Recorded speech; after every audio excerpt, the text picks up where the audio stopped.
Un giacimento d'acqua preistorica potrebbe salvare la Sicilia dalla siccità, una falda incontaminata nelle profondità dei Monti Iblei che da sola potrebbe coprire il fabbisogno della regione per anni. La scoperta dei ricercatori dell'INGV e delle università di Malta e Roma 3, pubblicata a novembre e ora, con l'emergenza idrica, torna di gran attualità. 17 chilometri cubi, che vuol dire 17 miliardi di metri cubi, quindi una quantità molto importante che anche facendo dei semplici calcoli basati su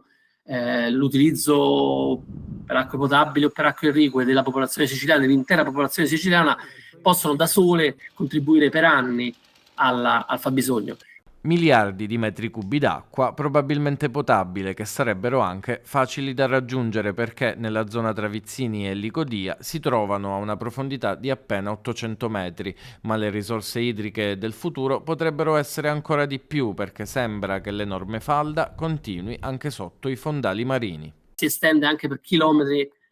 oltre la costa, ben al di sotto del fondo del mare, quindi non sono in contatto con l'acqua marina, però sono un'estensione verso mare di acquiferi conosciuti a terra e per cui rappresentano dei volumi aggiuntivi che fino ad oggi non sono stati considerati. E i ricercatori ipotizzano di poterne trovare presto di nuove sia nelle profondità dell'Etna sia nel sottosuolo della parte nord-occidentale dell'isola.